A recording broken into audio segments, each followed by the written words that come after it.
कल से चर्चा को आगे बढ़ाते हैं। आपको मालूम है कि मन जो होता है उसके कई तरीके के डायमेंशंस हैं, और मन के जो डायमेंशंस हैं अगर आप उनको सही से ना समझो तो आपको समझ में नहीं आ सकता कि आप फंसे कहाँ पे हो। तो इसलिए आज थोड़ी सी मन पे चर्चा करेंगे। मन का पहला डायमेंशन है कि मन कुछ काम की मांग करता है। मन कहता है कुछ करो, क्योंकि मन है, बार बार जैसे कहता हूँ कि परमात्मा एक समय आया इस जगत में तो कुछ भी नहीं था, उसकी चाह थी, उससे जगत पैदा हुआ और पदार्थ बना। जैसे गुब्बारा आपको दिखाई देता है तो रियल में जो गुब्बारा फूला दिखाई देता है तो गुब्बारा कुछ नहीं है, असली चीज़ है हवा। ऐसे ही परमात्मा ने एक फूंक मारी और आप सबके गुब्बारे में हवा भर गई और गुब्बारा ये समझने लगा कि मैं सब कुछ हूँ। गुब्बारा ये समझने लगा कि अब मैं ही सब कुछ हूँ और ये हवा कुछ भी नहीं। क्योंकि जब भी कोई आपको आवाज़ देता है तो गुब्बारे को आवाज़ देता है।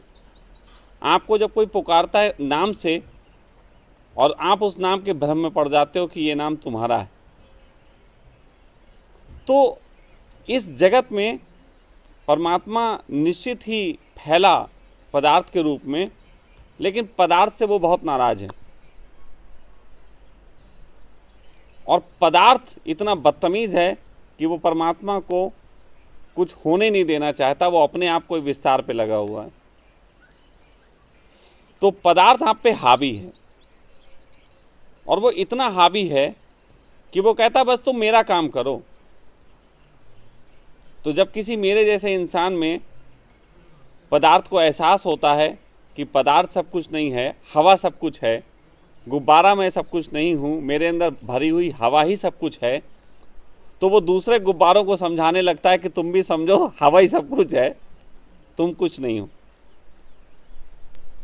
लेकिन ये समझ में नहीं आता, मैं कितना भी समझाऊं आपको समझ में नहीं आता कि आप कुछ भी नहीं हो, हवा सब कुछ है, परमात्मा ही सब कुछ है। उसी परमात्मा को मैं हवा कह रहा हूं। तो उसकी कुछ चीज़ें हैं, अगर उनको हम समझना शुरू करें तो हमें समझ में आ सकता है कि कहाँ कहाँ पे हम फंसते हैं। सबसे पहले जो मन है उसकी सबसे बड़ी जो मांग है वो मांग है कर्म। कुछ काम दे दो, कुछ काम दो, ये कर लूँ, वो कर लूँ, ये बना लूँ, वो खरीद लूँ, ये महल खड़े कर लूँ। कर्म की बड़ी मांग है। और इसीलिए दुनिया में जब अगर मैं अभी कह दूं कि कर्मयोग सबसे बड़ा है तो 100 में से 99 हाथ खड़ा कर देते, हाँ ये अब बात सही कही, कर्मयोग ही सबसे बड़ा है। नहीं, कर्मयोग जैसी कोई चीज नहीं होती, कर्मयोग जैसी कोई बात नहीं होती। कर्मयोग जैसी बातें जब गुरुओं ने की हैं तो उसके पीछे एक चालाकी है। आज वो चालाकी बताता हूं। जैसे कि ये आश्रम चल रहा, इस आश्रम में आप सब आए हुए, पैसे की व्यवस्था चाहिए, आश्रम ने दरवाजे खोल दिए कि भाई चलो आ जाओ। फिर उन्होंने बातचीत में देखा कि आ तो गए परमात्मा की बात सुन के, लेकिन परमात्मा चाहिए किसको। अब भीड़ भी इकट्ठी हो जाएगी, 2-4 बड़े प्यारे होंगे उनके बीच में जिनको परमात्मा की ज़रूरत होगी, बाकी लोगों को तो परमात्मा चाहिए नहीं। लेकिन सबको अगर परमात्मा के नाम पे बैठा लिया आश्रम में तो आश्रम खिलाएगा कहाँ से, आश्रम व्यवस्था करेगा कहाँ से। तो ऐसी स्थिति में हर गुरु लगभग हर गुरु, यहाँ तक कि मैं ओशो को भी बोलता हूँ, मैं बुद्ध को भी बोल देता हूँ। बुद्ध ने दूसरे ढंग से बात कही। बुद्ध ने लोगों को कहा कि भिक्षा लेके आओ। वो उनका एक सलीके का ढंग था कि जाओ कुछ मांग के लाओगे, थोड़ा अहंकार भी टूटेगा, तुम्हारा कर्म भी थोड़ा सा रस लेगा और आश्रमों की व्यवस्था और खान पान की व्यवस्था चलती रहेगी। आधुनिक युग में ओशो की बात करते हैं तो उन्होंने भी जब देखा कि फोकट के लोगों की भीड़ बढ़ रही है और ऐसे तो मामला चल नहीं पाएगा, तो उन्होंने एक बात बड़ा अच्छा प्रवचन दिया, जोरवा द बुद्धा। अब जैसे ही जोरवा द बुद्धा करा, जितने भी लोग मन के तल पे फंसे हैं, जिनको परमात्मा की तो कोई समझ है नहीं, लेकिन कर्म में बड़ा मजा आता है, उन्होंने कहा ये बात ठीक कहता है, ये अब जोरवा द बुद्धा परफेक्ट बात है। अब जोरवा द बुद्धा हो जाओगे तो घर में जाके काम करोगे, धन कमाओगे, और कमा के धन जो है फिर आश्रम में कभी कभी आओगे, पर्ची कटाओगे, पैसा आने लगेगा। लेकिन जैसे ही ओशो ने जोरवा द बुद्धा की बात की, सभी लोग तुरंत इस पे राजी हो गए और अपने घरों में भाग खड़े हुए। जो आंदोलन ओशो का था, असली आंदोलन सिर्फ एक ही है। हर बुद्ध पुरुष का एक ही आंदोलन असली होता है कि तुम्हारे गुब्बारे को याद दिला दूं कि हवा सब कुछ है, तुम कुछ नहीं हो। लेकिन जैसे ही कर्म इस तरीके की बातों की तरफ ले गया, जोरवा द बुद्धा की तरफ ले गया, वैसे ही सबको फिर मजा आने लगा संसार का, और लोग संसार की तरफ भाग खड़े हुए। मैं आपको बिल्कुल यकीन दिलाता हूं, जोरवा द बुद्धा जैसा कुछ नहीं होता। जो होता है बुद्धा ही होता है। बुद्धा बुद्धा होगा, जोरवा जोरवा होगा। हाँ, ये बात अलग है कि कभी कोई बुद्धा ऐसा खिल जाए जो सारे पदार्थों का यूज करके भी अपने जीवन को आपके सामने प्रकट करे, वो जोरवा द बुद्धा होगा। लेकिन वो पहले बुद्धा होगा, बाद में अस्तित्व ने उससे ये काम कराना चाहा होगा, इसलिए जोरवा का भी कलर दिया। जस्ट लाइक मी, मैं पूरे जीवन को भोग रहा हूं, हर वस्तु को भोगता हूं, ये जानते हुए कि कोई वस्तु मेरी नहीं है, लेकिन खूब भोगता हूं। मैं किसी के मेहमान भी होता हूं तो ऐसा हो जाता हूं जैसे मैं मालिक हूं उस घर का, हर चीज को भोगता हूं। तो मन की जो पहली मांग है वो कर्म की मांग है। मन कर्म मांगता है, लेकिन वही बात, हर एक की लिमिटेशन है। गुब्बारे की भी एक लिमिट है, हवा कितनी भी भरी हो लेकिन एक दिन फूटेगा। और गुब्बारे को भी दूसरे गुब्बारे देख के ये पता लगता है कि यार फूटना तो मुझे भी है, कहीं ना कहीं तो एक खबर ये भी आ रही होती है। ऐसी स्थिति में जो बहुत लोग कर्म में बिजी होते हैं, थकान की किसी अवस्था में, उनको ऐसा लगता है कि यार गड़बड़ हो रही है, ये कर्म अब दुख दे रहा है। लेकिन पीछे जो मन है, जिसको पदार्थ बोलता हूं, पीछे जो मन है वो कहता है कि अब ये मेरे हाथ से जा रहा, अब ये बंदा मेरे हाथ से निकल रहा, तो मन तुरंत एक दूसरा हथियार फेंकता है। मन कहता पागल, बिल्कुल ठीक बात, सब नष्ट हो जाएगा, सब नश्वर है, चलो ऐसा करते हैं, थोड़ा ज्ञान इकट्ठा कर लेते हैं। फिर वो योग करवाता है, फिर वो पुस्तकें पढ़वाता है, फिर वो तपश्चर्या करवाता है। लेकिन मन की बड़ी चालाकियां हैं। मन ने पहले तुमसे दुकानदारी तो छुड़वाई, लेकिन अब किताबें पढ़वाना शुरू कर दी, अब तपश्चर्या करवाना शुरू कर दी। मन का हरामीपना तो जारी रहा। मन दूसरे तरीके से फांस दिया। जैसे होता है ना, हिंदुस्तान में पहले एक क्रांति आई जब लोग प्रेम विवाह करना चाहते थे, यहां प्रेम स्वीकार नहीं था। फिर कुछ नए तरीके के समझदार माँ बाप पैदा हुए, बोले हमें प्रेम से कोई आपत्ति नहीं है, लेकिन बस लड़का थोड़ा ठीक होना चाहिए। अब देखो ना, वही माँ बाप हैं जो कहते थे बिल्कुल प्रेम विवाह नहीं करोगे, वही माँ बापों ने मन की नई मक्कारी की, नहीं बेटा हमें प्रेम से कोई आपत्ति नहीं, बस लड़का थोड़ा सही होना चाहिए। तो ये मन की दूसरी मक्कारी है। उसी तरीके की मक्कारी आपका मन आपके कर्म के संबंधित करता है कि किसी को ज्ञान में ले जाता है, किसी को कुछ में ले जाता है, और लोगों को लगता है अब वो थोड़ा महान हो रहे हैं। लेकिन फिर कितना करोगे ज्ञान, कितनी पढ़ोगे किताबें? 650 पढ़ के देख ली, किसी ने 1 लाख पढ़ के देख ली। जब बहुत पढ़ लेते हो, बहुत थक जाते हो, तो पता लगता है ये भी बेकार है। जिस तरीके से गुब्बारे को पता लगता है मैं एक दिन फूटूंगा, उसी तरीके से ये कर्म और ज्ञान जब होता है तो पता लगता है ज्ञान भी तो बेकार की बात है, ज्ञान भी तो व्यर्थ की बात है। और तब मन की सबसे बड़ी शातिरपना शुरू होता है, सबसे बड़ा शातिरपना, जिसको देखना बड़ा मुश्किल है, क्योंकि वो कर्म के रूप में नहीं होता। फिर कुछ लोग भगवान को याद करके रोते हैं, फिर कुछ लोग आंसू बहाते हैं अपने गुरुओं के लिए, फिर कुछ लोग भावुक हो जाते हैं, मीरा नाचने लगती है। सभी ज्ञानियों को मीरा बड़ी अच्छी लगती है, वो कहते हैं यार जो हम नहीं कर पा रहे ये कर रही है, लेकिन मीरा पूरी नहीं है। कोई भी, जब तक आप भाव के तल पे हो आप पूरे नहीं हो। आप आंसू भी बहा लो, आप कुछ भी कर लो, लेकिन पूरे नहीं हो। आपने सुनी होगी मीरा की वो घटना, जब मीरा कृष्ण के मंदिर में पहुंचती और कहती कृष्ण बहुत हो गया, अब पार कर या दरकिनार कर, या तो ले चल या छोड़ दे यार। कोई भक्त ऐसी बात कहता है? कोई भक्त ऐसी बात नहीं कहता। लेकिन मीरा उस समय भक्त नहीं थी, मीरा उस समय शुद्धतम ज्ञान को पहुंच गई थी। वो शुद्धतम ज्ञान मैं कह रहा हूं जहां पे भक्ति भी समाप्त हो जाती है, जहां पे ज्ञान भी समाप्त हो जाता है, जहां पे कर्म भी समाप्त हो जाता है, जहां तीनों चीजें समाप्त हो जाती है, वहां एक अवस्था होती है जिसको शुद्धतम अवस्था कहा जाता है। और जब कोई व्यक्ति शुद्धतम अवस्था में पहुंचता है, तब कृष्ण कहते हैं कि जगत खेल है। फिर वो खेल लेगा, फिर वो सब कुछ खेल लेगा, उसके लिए सब कुछ खेल है। जैसे मैं कहता हूं मेरे लिए सब कुछ खेल है। अगर मैं आंसू बहाते दिखूं तो मुझे भावुक मत समझना, मैं खेल खेल रहा हूं। अगर मैं बड़ी ज्ञान के तल पे बात करूं तो मुझे ज्ञानी मत समझ लेना, मैं खेल खेल रहा हूं।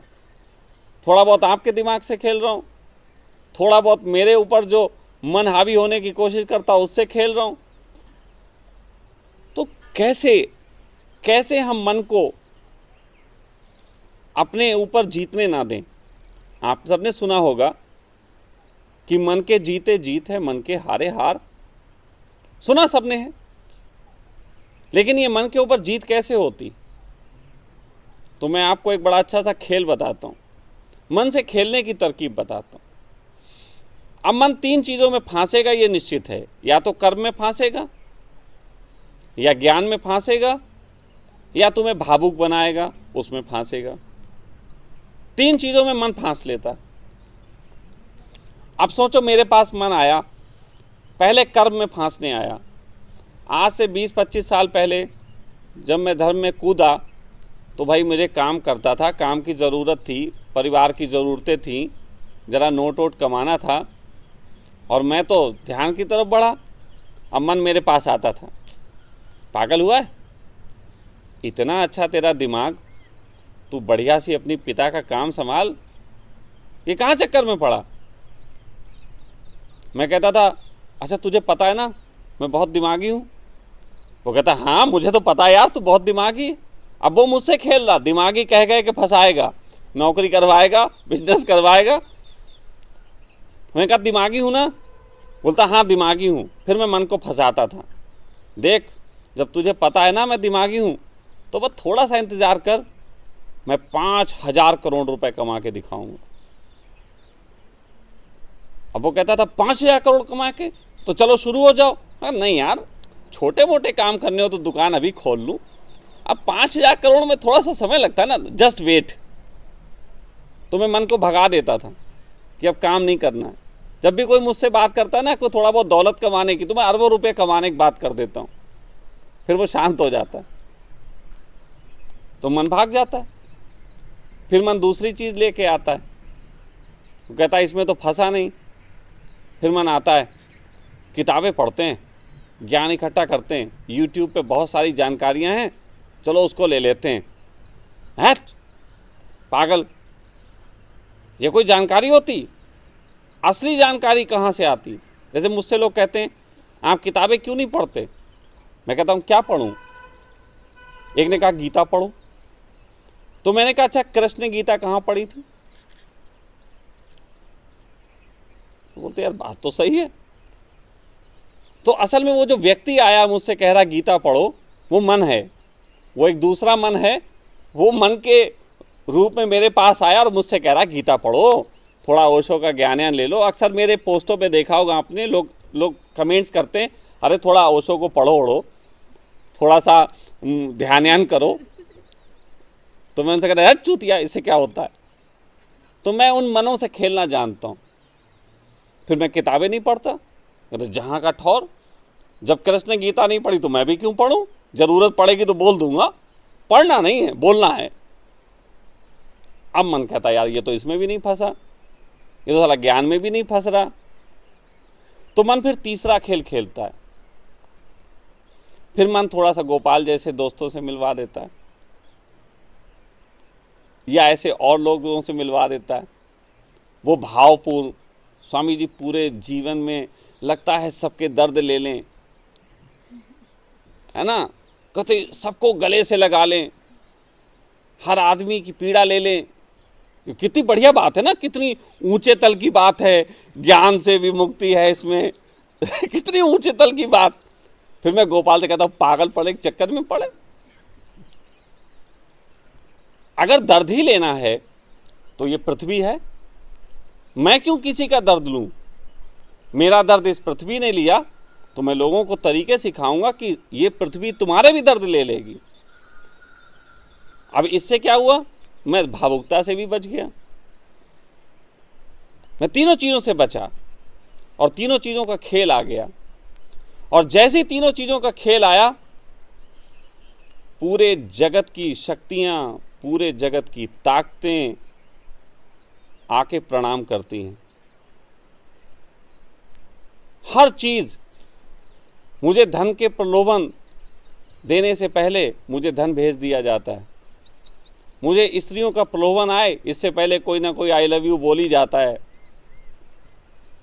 मुझे जो भी चीजें मेरा मन मांग सकता, वो पूरे जगत की शक्तियां मिलकर पहले ही वो चीजें पूरी कर देती। इसे बोलते हैं कल्प वृक्ष। मैं कल्प वृक्ष के नीचे बैठ गया। कहते ना कि एक कल्प वृक्ष होता है, एक स्वर्ग में एक कल्प वृक्ष है। बहुत ऊंचे लेवल पे कोई जब पहुंच जाता है तो कल्प वृक्ष के नीचे होता है। तो कल्प वृक्ष ऐसा ही होता है जैसे मां के गर्भ में बच्चा दूध थोड़ी ना मांगता, मां के पेट में तो नहीं मांगता, और उसे मिल जाता है, मांगने से पहले मिल जाता है। भोजन मांगने से पहले मिल जाता है, जो जरूरतें हैं वो मांगने से पहले पूरी हो जाती। और जब कोई भी इंसान, मेरी अपनी बात नहीं, आप सबको भी कह रहा हूं, सूत्र बता रहा हूं, जब कोई भी इंसान कर्म में, ज्ञान में और भक्ति में नहीं पढ़ता, अभी तक तुमको सिखाया गया पढ़ो, अभी तक तुमसे कहा गया कर्म में पढ़ो, कोई तुमसे कहता है ज्ञान में पढ़ो, आ जाता हर आदमी अपना ज्ञान लेके। जैसे कल मैं कह रहा था कि अगर किसी सन्यासी से तुमने पूछा और भैया अपने अनुभव बताओ, तो विश्वास मानना वो उसी समय गुरु हो जाएगा, सब बता देगा अपने अनुभव, सारे चूतिया पे शुरू कर देगा। तो मैं तुमसे कहता हूं, ना कर्म में पढ़ने की जरूरत है, ना ज्ञान में, ना तपश्चर्या में, ना भक्ति में, बल्कि जब जब तुमको इन तीनों आयामों में कोई तुमसे बात करे और फंसाए तो उसको टालो। कोई तुमसे आके कहे कि स्वामी जी के पास जाओ, योग निद्रा करो, क्या होता है योग निद्रा से, ऐसे टालो। कोई तुमसे आके कहे कि स्वामी जी बड़े प्यारे हैं, भक्ति में पढ़ो, पागल, मैं तो दोस्ती में पढ़ूंगा, उनके साथ हुक्का पीऊंगा बैठ के। हमेशा पलटो, इधर उधर पलटो।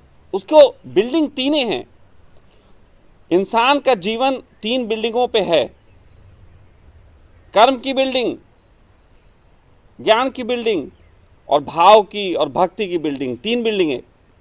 और विश्वास मानना, तुम जिस पे भी खड़े होगे फिर मन हिला देगा उस बिल्डिंग को नीचे से। मैं कभी भी किसी के कब्जे में क्यों नहीं आता। जब कोई मुझसे ज्ञान के तल पे बात करता है ना, तो मैं मीरा की बात करने लग जाता हूं। आप कभी करके देखना, आप बोलना बुद्ध बहुत अच्छे, मैं तुरंत कहूंगा झाटू, मैं तुरंत कहूंगा 2 कौड़ी का, मीरा अच्छी थी। और कभी फिर तुम कहना आप तो ये मीरा को मानते, फिर मीरा को अच्छा बोलना, मैं बताऊंगा 2 कौड़ी की थी। कभी तुम मुझे बताना कि बिल गेट्स बहुत अच्छा है, तो मैं बताऊंगा कि साला दुखी क्यों है। मैं कभी टिकता ही नहीं, क्योंकि मैं दूसरे की सुनना ही नहीं चाहता। मुझे ये बात बड़ी स्पष्ट है कि किसी भी दूसरे के ज्ञान से इस तरीके की चीज़ें हमें वहाँ नहीं पहुँचा सकती जहाँ हमें होना चाहिए। और मैं तुम सबसे कह रहा हूँ, मैं ये नहीं कह रहा हूँ अपना कोई नियम थोपो, क्योंकि तुम भी अगर नियम में बंध गए तो तुम भी रुकावट ले लोगे। मैं सिर्फ इतना कह रहा हूँ कि तुमको जब भी कोई अपना ज्ञान दे, तुरंत उसके विपरीत एक ज्ञान खड़ा कर दो, और ऐसे तुम बचे रहोगे समाज से, ऐसे तुम बचे रहोगे सन्यासियों की उन देशनाओं से जो तुम्हारी हत्या करती। लेकिन इन तीनों अवस्थाओं में जब व्यक्ति स्वयं जी रहा होता है, जब व्यक्ति जी रहा होता है कर्म में, तो एक वक्त थकान आती है, तब वो क्या करे? जब कोई व्यक्ति बहुत ज्ञान में जी रहा होता है तो एक बार लगता है सब बेकार है। मेरे पास बच्चे रहते हैं, ये सब बीच बीच में थकते, कहते स्वामी जी अब लगता है यार चूतियापे में फंस गए कुछ। तो जब थक जाते हैं, जब ज्ञान थकाता हो, जब भक्ति थकाती हो, जब कर्म थकाता हो, तो एक ही काम करो। आज पूरी दुनिया को एक ऐसा संदेश दे रहा हूं जो हर एक के लिए कारगर है। तुमको बताया गया अभी तक रेकी, तुमको बताया गया किसी गुरु का आशीर्वाद, किसी के गुरु का ऊर्जा जो तुमको बेहतर कर सकती है। मैं तुमसे कहता हूं, तुम्हारे सारे गुरु जन्मे कहां से? तुम्हारे सारे जितने भी चीजें तुम जीवन में भोगते हो, ये जन्मी कहां से? इन सब का जन्मदाता है तुम्हारी पृथ्वी।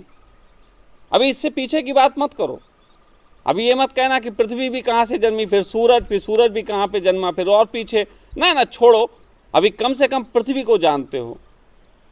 पृथ्वी से तुम्हें भोजन मिलता है, पृथ्वी ही तुम्हें ऑक्सीजन मुहैया कराती है, यही तुम्हें जल देती है, यही तुम्हें मित्र भी देती है। दूसरे भी सब पृथ्वी पे पैदा हुए, यहाँ कोई एलियन थोड़ी ना। तो एक ही काम करो, जब भी ऐसी अवस्था आए कि तुम थक जाओ, तुम्हें लगे कि अब क्या करूं, तो अपने वो दर्द ना किसी मित्र से कहने की ज़रूरत है, ना किसी गुरु से कहने की ज़रूरत है। ये पृथ्वी माँ सबकी माँ है। इस पृथ्वी माँ पे बच्चे की तरह लेट जाओ। जब बच्चा पैदा होता है और उसको माँ के ऊपर लेटाला जाता है तो पट लेटाला जाता है। जब बच्चा जन्म लेता है, माँ के गर्भ से निकलता है, तो उसको माँ के ऊपर जब लेटालते हैं तो पट लेटालते हैं। उसकी नाभि माँ के छाती पे होती है और उसको उस तरीके से लेटालते हैं। तो उसी तरीके से ज़मीन पे पट लेट जाओ। जब भी ऐसी ज़िंदगी में तुम्हें चीज़ें थकाती हो तो ज़मीन पे पट लेट जाओ और कहो मेरा जो भी है वो तुझको अर्पित, अब तू निपट, मैं कुछ नहीं करता। और तुम कम देर में पाओगे कि वो जो बेचैनियाँ, वो जो परेशानियाँ, वो जो पीड़ाएं तुम्हें हो रही हैं, वो सॉल्व हो गई। और अगर तुम अपने दिमाग से चले कि तुम अपनी दिक्कतों का खुद सल्यूशन ढूंढ लो, तो एक कर्म वाला व्यक्ति ज्ञान खोज लेगा, एक ज्ञान वाला व्यक्ति भाव खोज लेगा, क्योंकि सभी तरीके के मार्केट में गुरु और बैठे हैं और किताबें उपलब्ध हैं। जिस दोस्त से पूछोगे वो तुम्हें एक नई चूतियापा समझा देगा, जिससे भी राय लोगे। जब मुझसे लोग राय लेने आते हैं तो मैं किसी को भी राय नहीं देता, क्योंकि राय ऐसी होती है जैसे कि ये घास यहाँ जमी, कभी किसी ने सोचा ये घास का बीज पृथ्वी पे किसने बोया? घास का बीज किसी ने नहीं बोया। ये मर जाती है, ये सूख जाती है, पानी डालो फिर निकल आती। तो आपका मन भी, अगर मेरे पास आप आते हो कि मुझे सलाह दे दो कि मैं ये करूं और ठीक हो जाओ, तो विश्वास मानना सलाह से आप ठीक नहीं हो सकते। घास थोड़ी मैं काट दूंगा, थोड़ी देर बाद दोबारा जमाएगी, और यही होता रहता है बार बार। इसीलिए लोग बार बार गुरुओं के पास भागते हैं कि गुरु जी कुछ सलाह दे दें, और गुरु जी सलाह देने के लिए बैठे हुए हैं।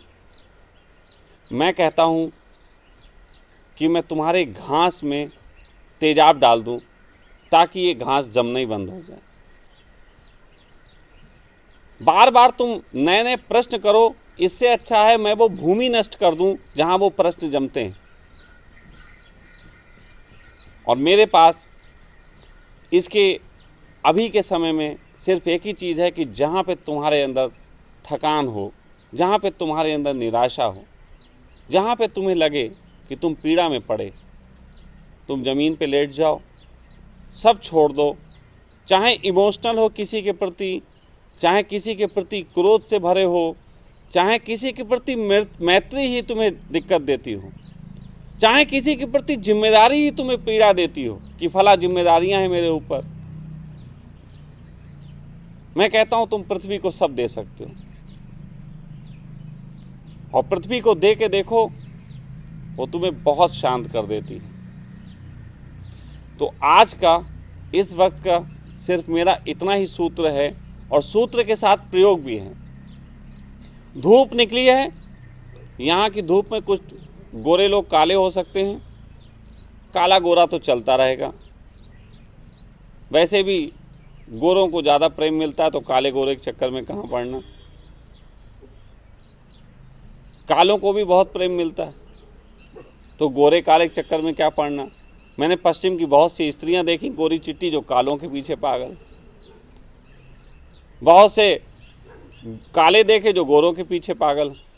तो काले गोरे का नहीं है, लेकिन अभी सभी लोग यहाँ से उठ के बिल्कुल शांति के साथ उनके जो भी मनोभाव हैं, मुझे बताने की ज़रूरत नहीं, कोई मनोभाव मुझे मत बताओ, तुम्हारे मन में ज़रूर कोई ना कोई पीड़ा, कोई ना कोई कुछ बातें हैं। तो सिर्फ एक माँ बैठी हैं आपकी, इनको छोड़ के माँ से मैं कहूँगा कि वो अपने रूम में जाके लेटें।